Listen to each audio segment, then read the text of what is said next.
arrive où les familles sont réunies pour célébrer le mariage très attendu de Raja et de Sonaki. Avant que la cérémonie ne débute réellement, les proches discutent d'un autre heureux événement. Raki évoque l'anniversaire de mariage de Karan et de Prita et suggère qu'ils renouvellent leurs vœux. Sa mère trouve cette idée magnifique, mais préfère attendre la naissance des bébés afin que les enfants puissent aussi assister à cette célébration familiale. Pendant que les invités échangent dans la bonne humeur, Janki plaisante sur les sentiments de Shrishti envers Samir, les préparatifs du mariage se poursuivent normalement.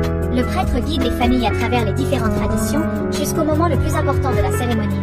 Raja doit appliquer le vermillon sur le front de Sonaki pour officialiser leur union.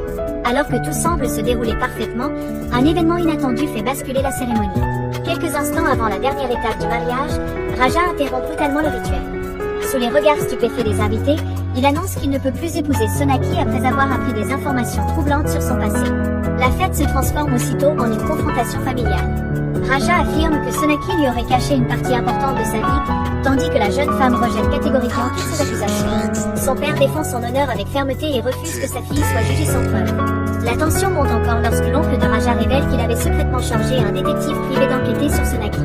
Selon lui, des documents démontreraient que la jeune femme aurait déjà été mariée et cacherait même l'existence d'une petite fille. Cette révélation provoque un immense choc parmi les invités, même si aucune preuve irréfutable n'a encore été confirmée.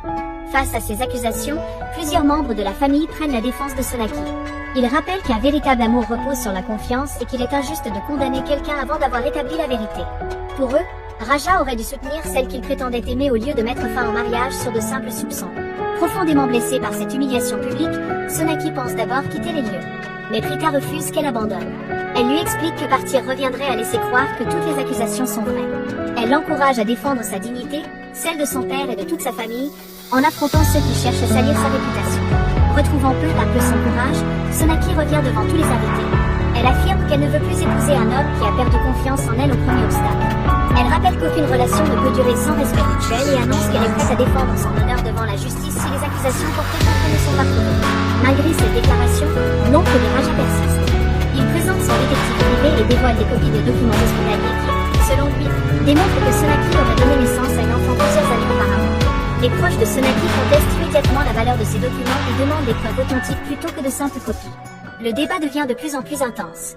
Les deux familles défendent leur position avec détermination, tandis que les invités assistent à l'effondrement d'un mariage qui semblait pourtant promis à un avenir heureux.